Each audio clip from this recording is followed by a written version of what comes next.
इधर ही रख।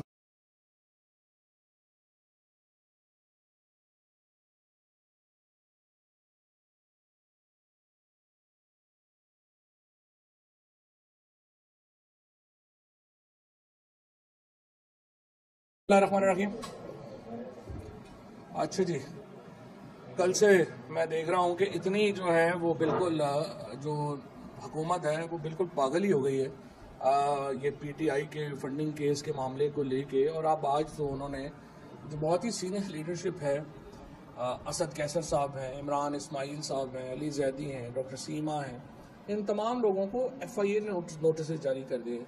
फिर हमारे जो ऑफिस के 4 मुलाजमीन हैं उनको जो है वो एफआईए ने बुलाया। तो सबसे पहले तो मैं आपको ये बता दूं कि ये मामला है क्या, सो आपको समझ होनी चाहिए। मैं इसकी तफसीर आगे चल के बताऊंगा।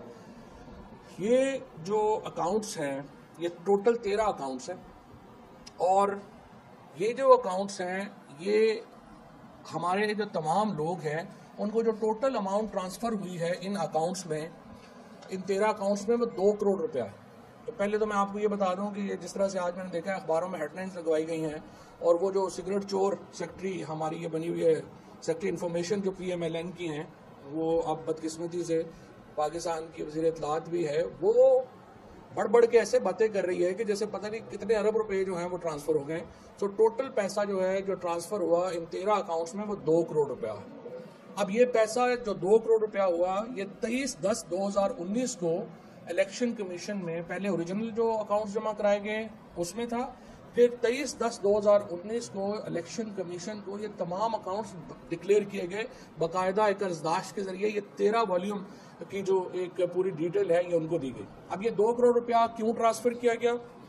ये 2 करोड़ रुपया इसलिए ट्रांसफर किया गया कि जब 2012 में आपकी फंडिंग कंप्लीट हुई तो 2013 में इलेक्शंस थे। उन इलेक्शंस को कंडक्ट करने के लिए मुख्तलिफ ऑफिस को ये पैसा जो है वो ट्रांसफर किया गया। फॉर एग्जाम्पल अगर इमरान जो आरिफ अलवी साहब जो हैं वो कराची का ऑफिस चला रहे थे, उनको जो है वो कराची में पैसे गए। अगर जमजमा में इमरान इस्माइल साहब चला रहे थे, उनको जो है वो वहाँ पे पैसे दिए गए। इसी तरीके से जो हमारे असद कैसर साहब उस वक्त प्रेसिडेंट थे पीटीआई खैबर पख्तूनख्वा के, उनको पंजाब में जो है वो पैसे गए।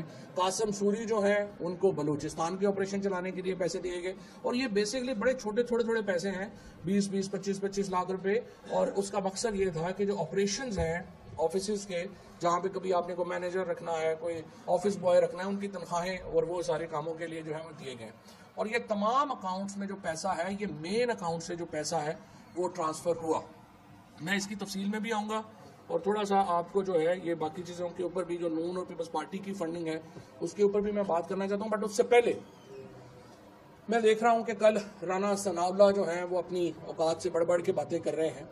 पाकिस्तान की जो 80% इस वक्त पॉपुलेशन है वहाँ पे पीटीआई की हुकूमत है। इस वक्त 2 बड़े सूबे मुकम्मल तौर के ऊपर पीटीआई के पास हैं। बलूचिस्तान में हमारी कोलिशन है, कश्मीर में गिलगित बल्तिस्तान में हमारी कोलिशन। तो ये जो राना साहब हैं ये तो सिर्फ SHO हैं कोसार के। इस तरह की बातें उन्हें नहीं करनी चाहिए। इसके लिए जो उन्होंने कहा कि अगर ये असद कैसर जैसे जो स्पीकर नेशनल असम्बली रह चुके हैं, इमरान इस्माइल गवर्नर सिंध रह चुके हैं, फॉर्मर हमारे फेडरल मिनिस्टर्स जो हैं उनको, फिर उसके बाद यहाँ पे दिया गया नोटिस दिए गए एफआईए को। बहरहाल एफआईए को नोटिस दिए गए हैं। मुझे तो अभी तक तो ये समझ नहीं आई है कि एफआईए किस हैसियत में ये नोटिस जारी कर रहा है, क्योंकि ये तमाम लोग जो हैं ये 2011-12 में कोई पब्लिक ओहदों के ऊपर नहीं थे। इसी तरह से जो हमारे ऑफिस के स्टाफ को नोटिस दिए गए ये भी कोई पब्लिक के ओहदों के ऊपर नहीं थे। तो एफआईए की जुरिस्डिक्शन कैसे बनती है? तो इसके लिए हम अदालत जो है वो गए हैं। अगर अदालत ने कहा कि आपने एफआईए से तावन करना है तो वो तो हम करेंगे। इन द मीन टाइम लेकिन हमने फैसला किया है कि जो 25 मई के वाक़यात हैं उनके ऊपर मुख्तलिफ एफआईआर्स की एप्लीकेशंस जो हैं वो आ रही हैं। अब उन एप्लीकेशंस के ऊपर बजाय इसके कि जिस तरह इन्होंने हमें ब्लास्मी केसेस में लहदा के थोड़ा ज़रा खामोशी करिएगा प्लीज़, आप प्रोफेशनल लोग हैं। यहाँ पे ये जो जिनसे आपने बात करनी है वो प्लीज़ दरवाजे से बाहर चले जाए। जो यहाँ पे जो इस वक्त मामला है वो ये है कि हमने फैसला किया है कि एक इकट्ठी जॉइंट इन्वेस्टिगेशन टीम जो है वो क्रिएट की जाए।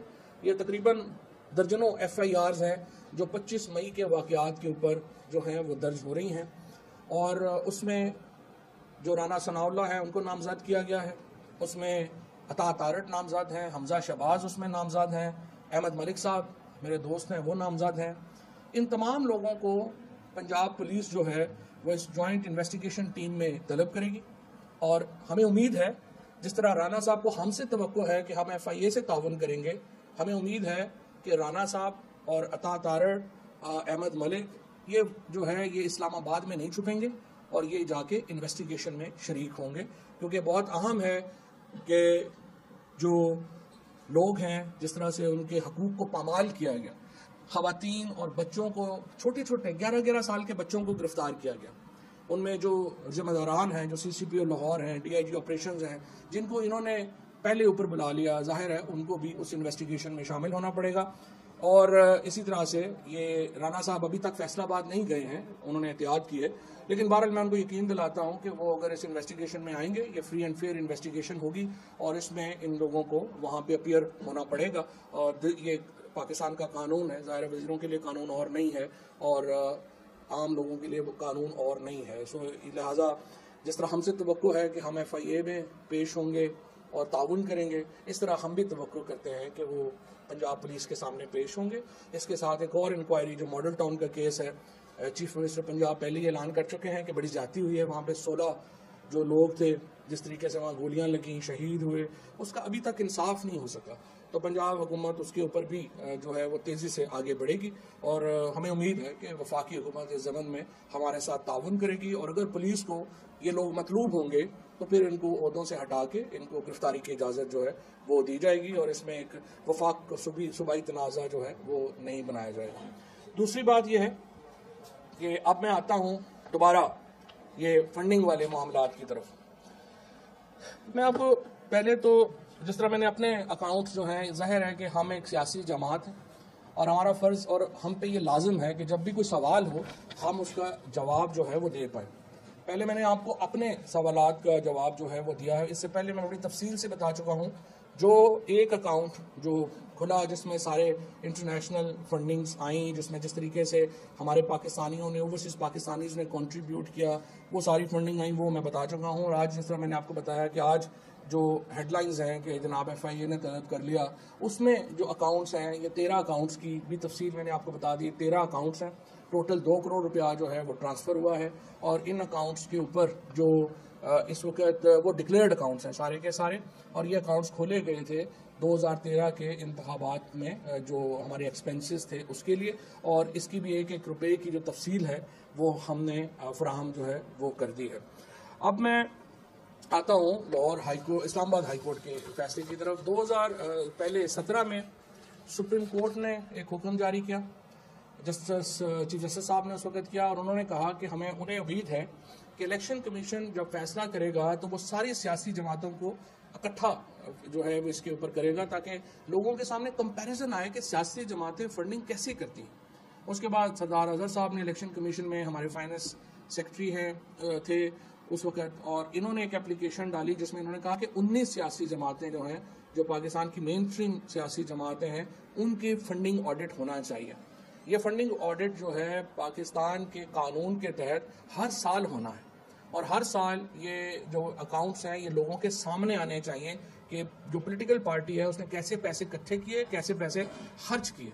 ये सबसे अहम एक समझिए कि डॉक्यूमेंट है जो पॉलिटिकल पार्टीज को रेगुलेट करती है, और इसके ऊपर किसी तौर के ऊपर भी मैं समझता हूँ कि एक सुस्ती का या काहली का मुजाहरा नहीं होना चाहिए था। लेकिन सवाए PTI के हम देख रहे हैं कि इलेक्शन कमीशन वैसे तो 11-11 बजे रात खुलता है लोगों को मवाद देने के लिए PTI के खिलाफ, लेकिन ये तो एक सब्सिडरी बन गया है इस वक्त PDM की, और वो रात को सेक्रेटरी साहब भी तशरीफ़ लाते हैं, बाकी भी आते हैं, और वो इस तरह अफसर जो है वो कर रहे हैं। लेकिन अगर वो नहीं कर रहे, पहले इन्होंने 1,15,000 वोटर जो था उसको मुर्दा डिक्लेयर कर दिया, फिर कल जो है वो जिंदा हो गया। तो इससे आप अंदाज़ा लगा लें कि इलेक्शन कमीशन ना सिर्फ ये कि जानबदार है, ना सिर्फ ये कि ये मिला हुआ है, बल्कि इंतहाई नाअहल लोगों पर भी मुश्तमिल है। और इसीलिए ये फैसला जो आया है ये भी इसी नाअहली और जानबदारी का नतीजा है, जिसके नतीजे में ये फैसला आया है। और इंशाल्लाह ये फैसला जो है आशूर के फ़ौरन बाद जो है ये कोर्ट में चैलेंज होने जा रहा है, और इंशाल्लाह जो भी आउटकम होगा उसके मुताबिक हम आगे चलेंगे। अब मैं सिर्फ आपको ये पढ़ के सुनाना चाहता हूँ जो इस्लामाबाद हाई कोर्ट का फैसला था।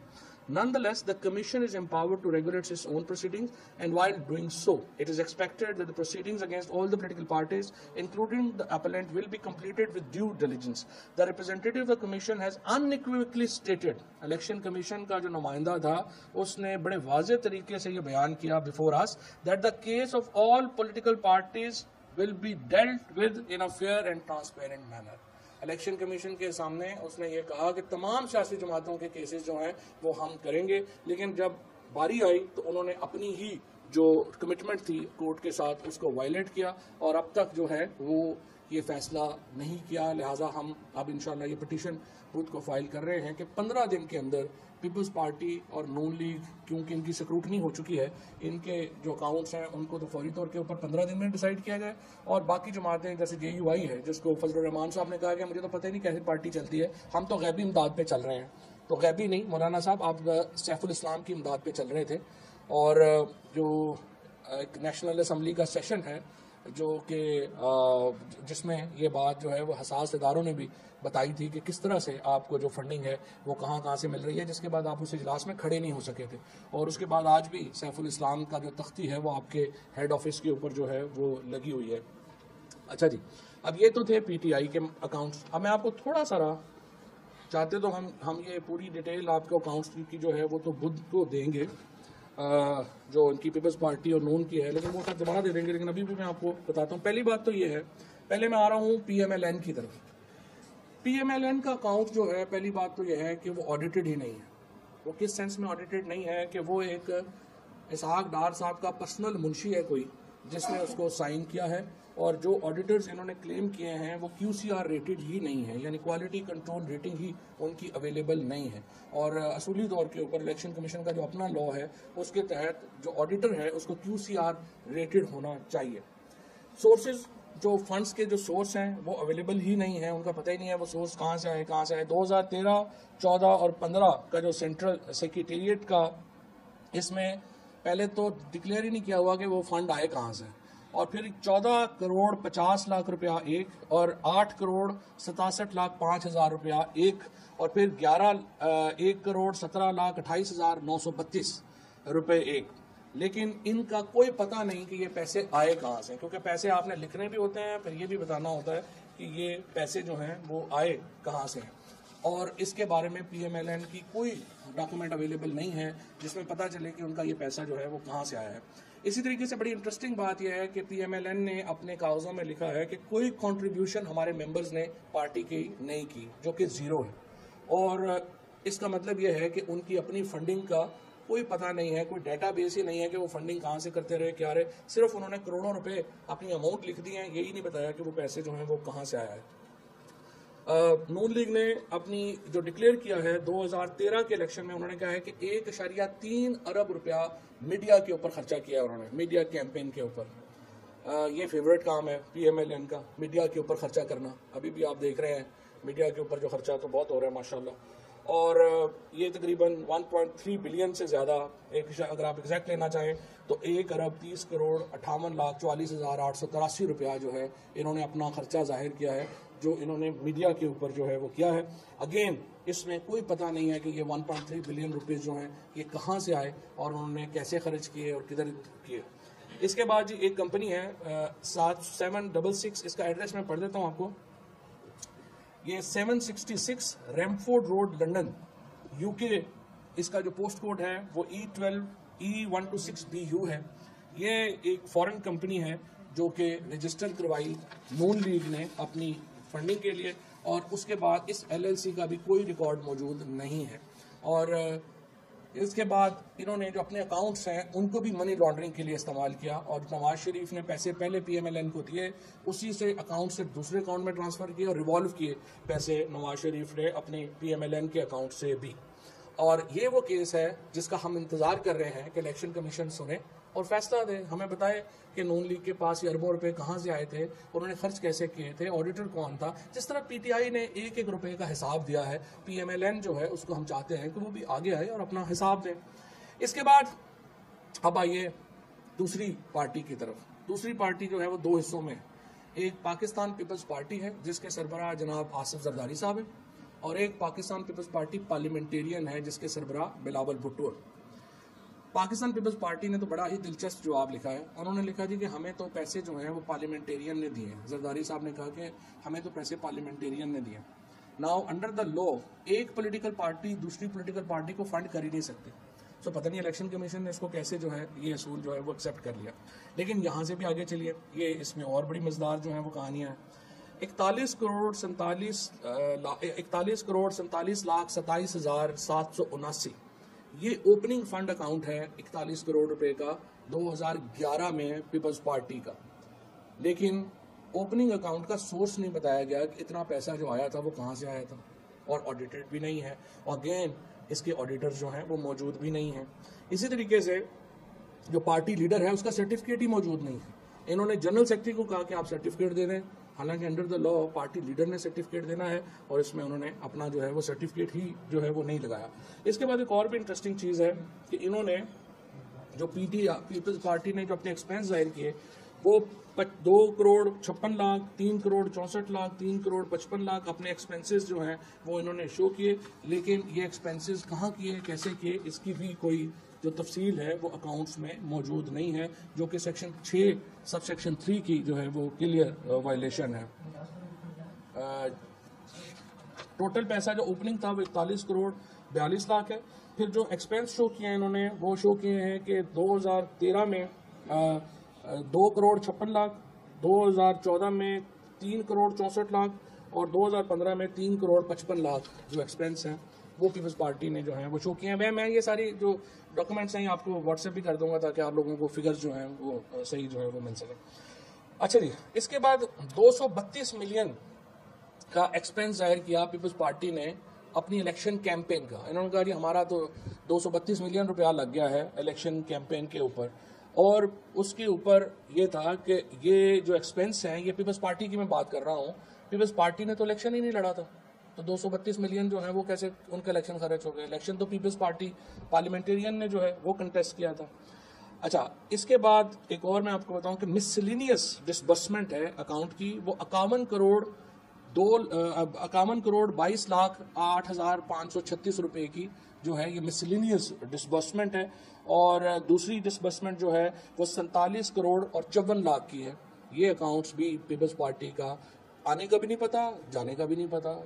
जरदारी साहब है माशाल्लाह, उनके आने का भी नहीं पता चलता, जाने का भी नहीं पता चलता। इस तरह उनके पैसे कहाँ से आए ये भी नहीं पता चलता, वो पैसे लगा कहाँ रहे हैं ये पता चलता है सिंध हाउस वगैरह में। बहरहाल ये आपके सामने है। इसी तरह से कोई डिक्लेरेशन मौजूद नहीं है, कुछ नहीं है। एक और इंटरेस्टिंग है, पीपल्स पार्टी ने अपनी एक LLC रजिस्टर कराई अमेरिका में, और वहाँ पे फंड्स कलेक्ट हुए।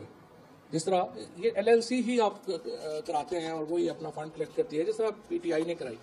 फर्क ये है कि पीपल्स पार्टी ने जो LLC अपनी बनाई उसका कोई रिकॉर्ड पाकिस्तान में अवेलेबल नहीं है, और वो अकाउंट जो थे वहाँ पे हुसैन हकानी साहब मैनेज कर रहे थे। और बाद में ये अकाउंट जो था, जो LLC अमेरिका में अकाउंट खोला गया, पाकिस्तान की एम्बेसी के अंदर फंक्शन हुए, और इन्होंने तमाम वहाँ पे जो हुसैन हकानी साहब ने इसको मैनेज किया और लोगों ने इसको जो है वो मैनेज किया, और वहाँ पे करोड़ों रुपए जो हैं वो इकट्ठे हुए। लेकिन वो पैसा पीपल्स पार्टी के अकाउंट में नहीं आया, वो पैसा आसिफ जरदारी साहब के अपने अकाउंट में चला गया, और उसके बाद से उस अकाउंट का कुछ पता नहीं किया, ना डिक्लेयर किया। LLC डिक्लेयर्ड है, पैसे किधर गए, कैसे गए, कहाँ आए से गए, उसका जो है वो कोई अता पता नहीं। अब देखिए, अब हमारा PTI का तो चले आ गया, हमने बता दिया जो हमारे पास रिकॉर्ड है, हर चीज़ है, एक एक रुपए का हिसाब जो है वो हमने आपके सामने जो है वो रख दिया। ये जो FIA को उन्होंने मूव किया, 2 करोड़ रुपए के अकाउंट्स हैं, 13 अकाउंट्स हैं, वो भी हमने एक्सप्लेन कर दिए हैं, और इलेक्शन कमीशन के सामने भी एक्सप्लेन कर दिए हैं। अब हम कोर्ट में हम समझते हैं FIA की जुरिस्डिक्शन नहीं है, अगर हुई तो वहाँ पे भी दे देंगे, वो मसला नहीं है। लेकिन असल बात यह है कि इलेक्शन कमीशन नून लीग और पीपल्स पार्टी को क्यों बचा रहा है, जमीयत उलमा इस्लाम को क्यों बचा रहा है, TLP के अकाउंट्स किधर हैं, ये वो सारे मामलात हैं जिसकी वजह से इलेक्शन कमीशन की पहले भी कोई इज्जत नहीं है, लेकिन अब तो बिल्कुल ही नहीं रही है। क्योंकि अगर उन्होंने ये फैसले नहीं किए तो उससे वैसे तो मुझे लगता है उन्हें अपनी साख की परवाह भी नहीं है, लेकिन बाहर फिर भी जो थोड़ा बहुत है आइन के तहत उनको चाहिए कि इस पर मूव करें। और 15 दिनों के अंदर पीपल्स पार्टी और PMLN की ये स्क्रूटनी कमेटी जो है वो मुकम्मल कर चुकी है अपना काम, उन्हें उसके ऊपर जो है वो फैसला देना चाहिए।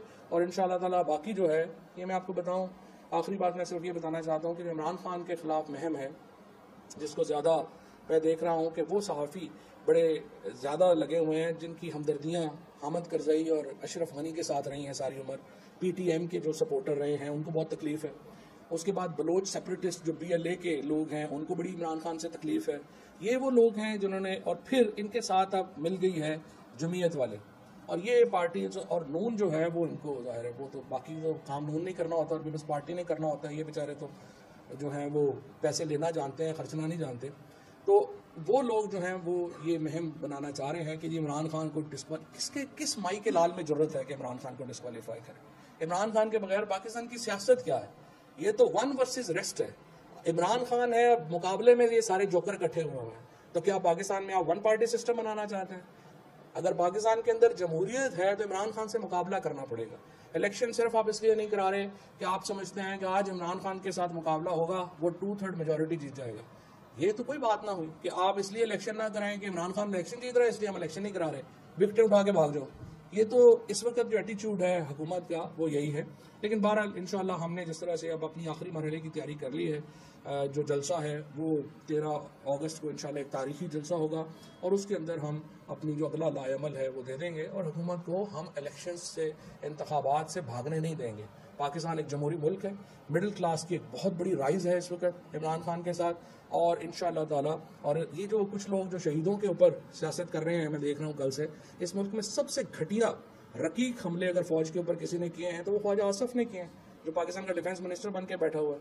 और अगर शहीदों का पता करना है तो हम JLM के लोग हैं, ये जो हम पोटोहार के लोग हैं, हमसे ज़्यादा क्या पता है शहीदों का? हमने तो अपने बच्चों को हर रोज़ जो है वो हम दफन करते हैं, हमसे ज़्यादा दुख किसको है? ये इसलिए इस तरह की घटिया बातें आप ना किया करें। और मेरा ये ख्याल है कि सियासी फैसलों से की वजह से कुछ जो है वो हुआ है मामला, लेकिन बहरहाल वो ठीक हो जाएगा, और इंशाअल्लाह इस हुकूमत के आखिरी दिन है और हम एक बड़ी मूवमेंट से आम इंतखाबात की तरफ जा रहे हैं।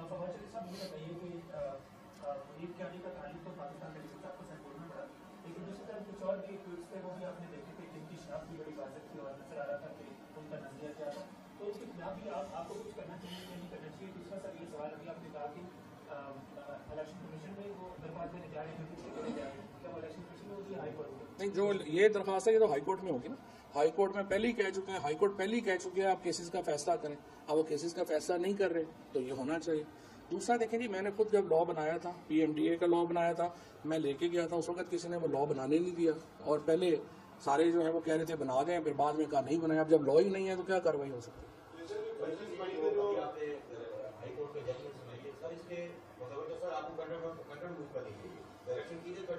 ठीक है, बिल्कुल सही बात, यही बात है, आपकी बात बिल्कुल ठीक है। ये कंटेम्प्ट एप्लीकेशन भी बनती है, but I will leave up to my lawyers जो भी वो फैसला करें। सर, आपने कहा कि वफाकी हुकूमत इलेक्शन से भाग रही है, तो राना सनाउल्लाह तो बार-बार कह चुके हैं कि आप KP असेंबली तोड़ें, पंजाब असेंबली तोड़ें और हम नेशनल असेंबली तोड़ देंगे। आप उनका ये मुतालबा क्यों नहीं मान लेते? पहली बात तो ये है कि राना सनाउल्लाह साहब जो है वो पॉलिसी बयान देने की वो नहीं रखते हैं अपनी पार्टी में, उनके पास इख्तियार नहीं है। अगर यही बात शहबाज शरीफ साहब की तरफ से आएगी तो फिर मामला और होगा। और दूसरी बात यह है कि फिर उसके बाद फ्रेमवर्क तय होना है। देखिए ना, आपको अगर चाहते हैं कि पंजाब असम्बली और KP असम्बली तोड़ें तो फिर आपको सिंध असम्बली डिसॉल्व करनी है, बलूचिस्तान असम्बली डिसॉल्व करनी है, और उसके साथ election commission of Pakistan reconstitute करना है। अगर आप इलेक्शन कमीशन रिकॉन्स्टिट्यूट नहीं करेंगे तो हम क्यों प्रोविंशियल असम्बलीज तोड़ेंगे? फिर तो सिर्फ नेशनल असम्बली जाएगी।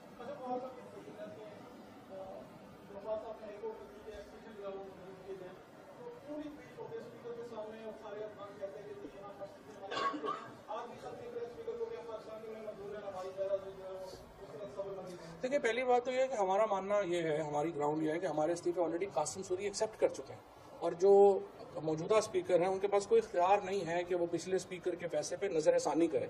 लिहाजा इनके सामने अपीयर होना ना अपीयर होना, हम नहीं अपीयर हो सकते, हम मेंबर ही नहीं है, हम अपीयर कैसे हों? सो जब वो पिछले स्पीकर मंजूर कर चुके हैं तो इसलिए हम इनके सामने अपीयर नहीं हो सकते।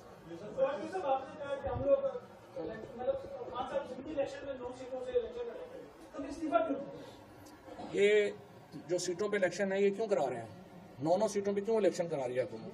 हुकूमत ये चाह रही है कि ये पॉलिटिकल चाल कि हम MKM वालों से, वो MKM से तंग हैं, वो BAP से तंग हैं, वो अपने अलाइज से तंग हैं। वो चाहते हैं कि हम 2-2, 3-3 सीटें करके तो हम अक्सरियत ले लें और हम इन तमाम लोगों से हमारी जान छूट जाए। तो ये एक पॉलिटिकल उनकी चाल है, हमने नेले पे दल्ले मारा है, अब इस पे ऊपर मेरा सवाल ये है कि आज़म मजीद तारक साहब ने अपने सैंड में ये कहा है और स्टेटमेंट करने के लिए कहा है पाकिस्तान में साहब के बारे में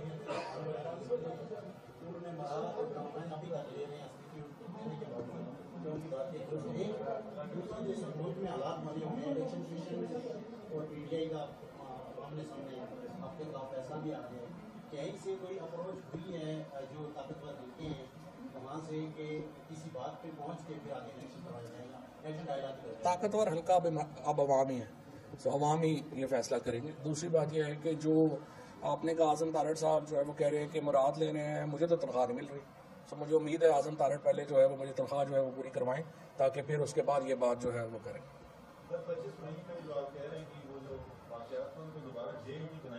जी नहीं बनाई जा रही है, बनाई जा रही है, ये तो होम डिपार्टमेंट और होम मिनिस्टर जो हाशिम डोगर है वो डिसाइड करेंगे। क्यों नहीं, रोजाना पुलिस वाले जेल जाते हैं, कोई नई बात। लेकिन इस दफ़ा फ़र्क यह है कि इस दफ़ा इंटीरियर मिनिस्टर जेल जा सकता है, ये एक इंटरेस्टिंग बात।